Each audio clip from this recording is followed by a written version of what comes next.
Hi, this is Conrad, your curator of Viking culture. We're at Up Helly Aa, and this is the Viking Line.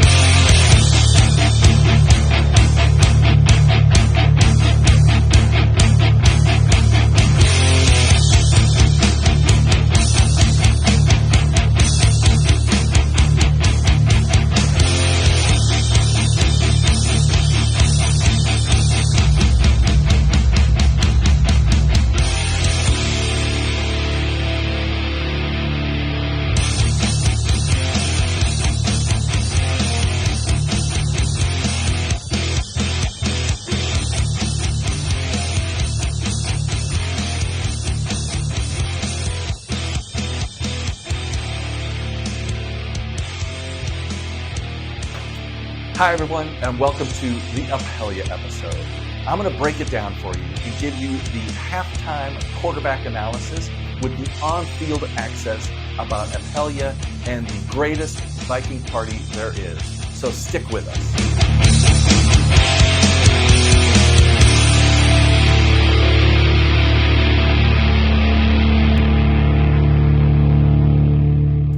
So in the 1700s, the town of Lerwick on the Shetland Islands in Scotland has been hosting this Super Bowl of Viking parties on the last Tuesday of January since 1751.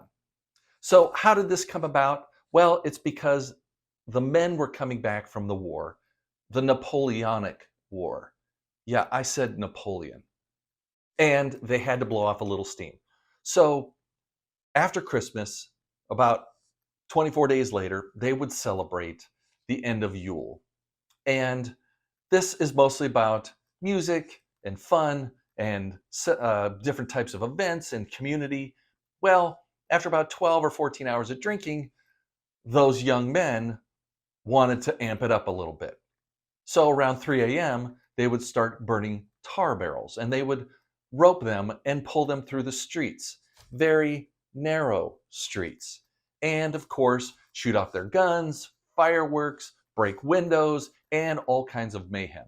And the townfolk, well, they were having issue with it. They were finally able to get control of these young men about 150 years later. Someone came up with the idea to have a group torch light up and procession through the town. And that actually worked. And then next year, they hired a grand marshal. He's called the Geyser Jarl, who you met earlier. And then 8 years after that, they had a Viking theme where they dressed up like Vikings. They got a Viking longship, which symbolizes the fire and the celebration of life for a Viking warrior. And they're going to send him off to Valhalla on a pyre. And that's how it all came to be the celebration of Up Helly Aa we know today. But before we go too far, I need to introduce you to some terms like Jarl, which means chief or the boss. And a geyser is someone in disguise, right? Geyser, disguise makes a lot of sense. And the Geyser Jarl is the chief of those in disguise, right? So that's all making a lot of sense. And then you have the geyser squads, which are the 950 other people who are parading through the streets carrying the torches. And they are in disguise, as the term denotes.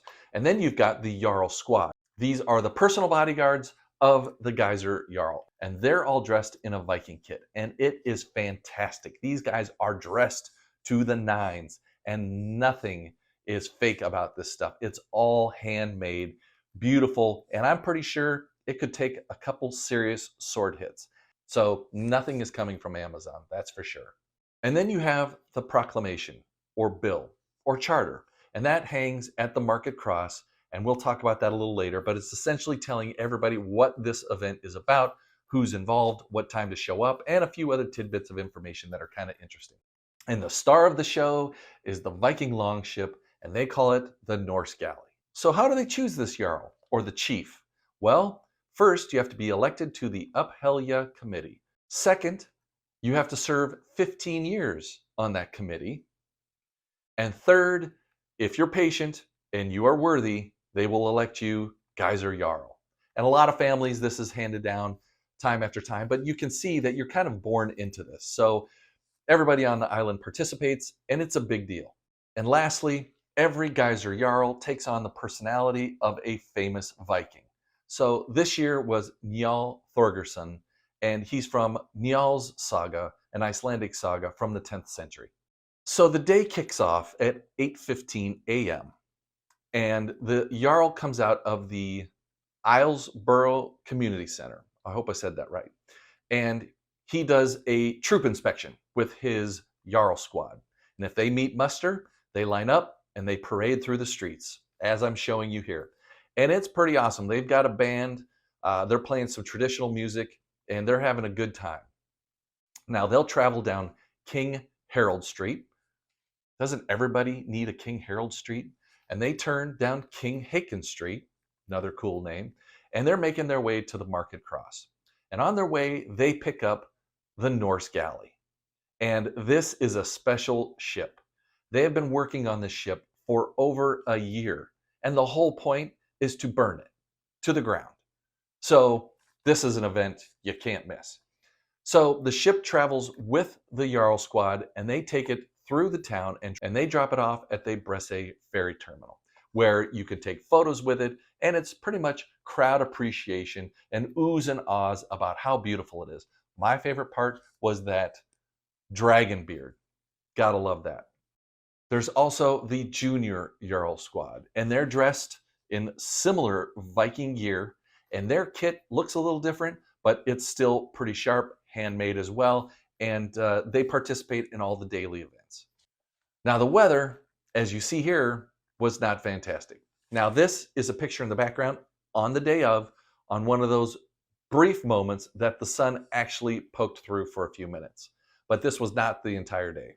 It was a little drizzly, it was quite windy, and it was on and off. And then about 7:30, when things really kicked off, the wind picked up, which you'll see with some of the torches. But overall, not bad if you're dressed for it.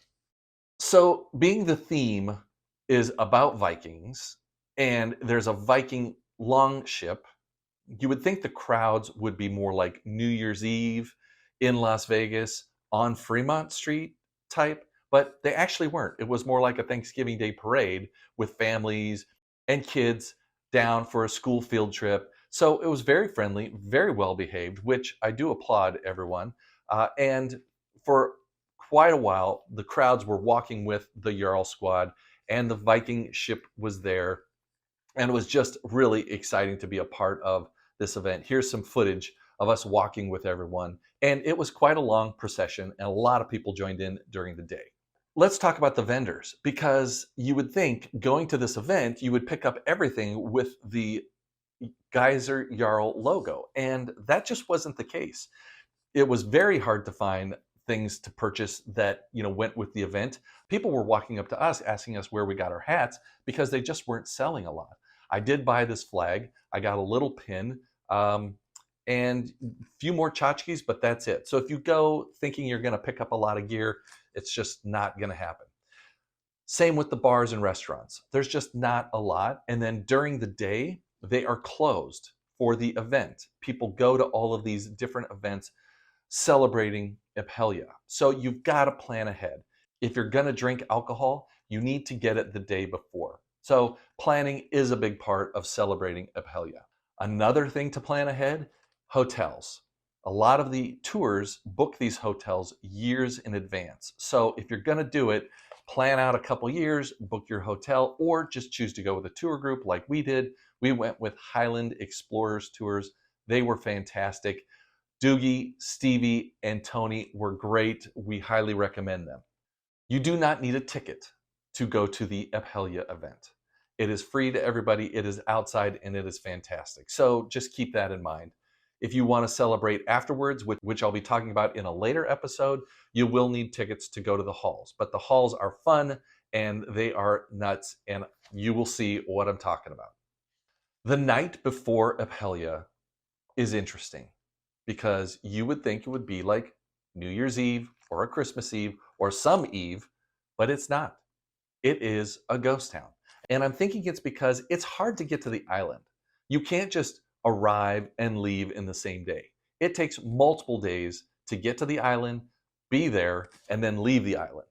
So plan for that. We took the Northlink ferry, and that takes about 12 hours from Aberdeen, Scotland to Lerwick. It takes about 12 to 14 hours. We did it overnight. It was a great experience, but it's not easy getting there. We did talk to some people who flew in, but it was a 4-seater plane, and I don't know if that's for me. So this really is about the locals, the people from Lerwick, the people from the Shetland Islands. They all come to Lerwick to celebrate, and that's where a lot of the crowds come from. Those of us from outside, we were traveling in, and like I said, it is challenging to get there. So it's kind of a community event, and they just allow us to be voyeurs for the day, and they were very welcoming. So I want to thank them for all of their hospitality. One last thing about the bars. There are a few open the evening but they're rammed packed, and it's hard to get to the bar to get a drink. We were fortunate and were able to buy a few drinks for some of the Jarl squad. Very friendly guys, and I think we even made a few friends. So that was pretty cool. But it does take the entire community to pull this off. From the people participating in the parade and the Up Helly Aa festivals, to the people who tolerate all of the craziness, and those of us who are coming into town. I also want to thank all of the people in our tour group and our tour guides. They were fantastic, and we're definitely coming back for another experience. So this is part 1 of Up Helly Aa. The next episode, we're actually going to be covering the Up Helly Aa evening event, and stay tuned for that.